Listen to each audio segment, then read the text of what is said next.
Мекен ыйык, мекен кымбат барынан, адашпагын мекендеген багыттан. Мекенчилдик жүрөгүңдө от болуп, алоолонуп жалбыртасын жалында. Мекен ыйык, мекен кымбат барынан, адашпагын мекендеген багыттан. Мекенчилдик жүрөгүңдө от болуп, алоолонуп жалбыртасын жалында.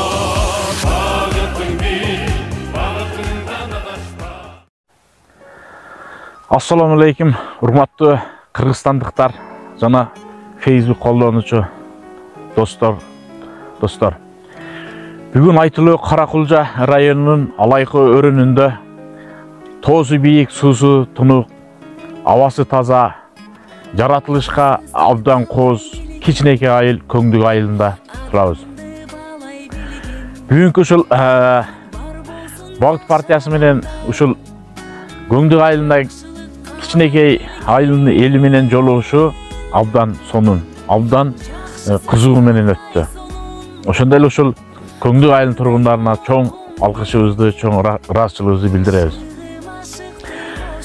Ошонун бирге эле ушул шайлоого саналуу гана күндөр калды. Урматтуу мекендештерим, ушул шайлоодо жаңылышпай, ушул шайлоодо таразадай тактык менен 30 жылдан бери ушул шайлап келген чиновниктерди, 30 жылдан бери шайлап келген мал байларды канча жолу алдап, ушул жерден кыйратып ийебиз, биз жөн эле гүлдөтүбүз, өнүктүрөбүз, өстүрөбүз деп канчалаган алдоолорду айтып, ушул карапайым көңүлү түз, ичинде кири жок элдерибизди ушул алдап, көпөстөр алдап келген.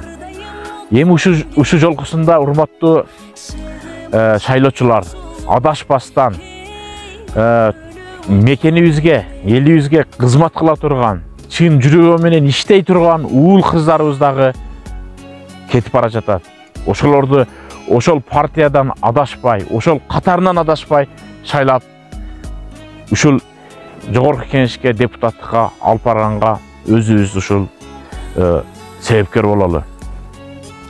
Ошондой эле ошол партиялардын арасында эң таза, эң жаш, эң иштей турган, илимдүү, мекенге күйө турган мекенчил уул кыздарыбыз бараткан партия бул Багыт партиясы. Бул Багыт партиясында эч кандай коррупционер жок, эч кандай башта мамлекетте тоноп жеген чиновниктин бир тууганы дагы жок, ошондой эле уул кызы дагы жок.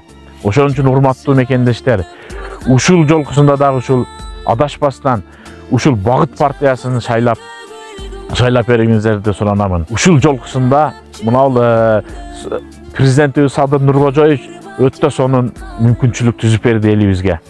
Каалагандай мисалы мына мамлекеттик иште иштеген мугалимдерибизге, милиция кызматкерлерибизге, жана эле ошондой айыл өкмөттөрүбүзгө шайлоочуларды топтоп барып, зордуктап барып, ушуга шайла деп баштагыдай жетелеп барып шайлатканды уже тыйды. Ошондой эле ошону менен бирге акча бергенди, үйлөргө барып акча таратканды токтотуп, эң жакшы шарт түзүп берди. Ошондуктан урматтуу кыргызстандыктар, урматтуу шайлоочулар, ушул жолкусунда адашпай туура тандап бериңиздерди суранабыз.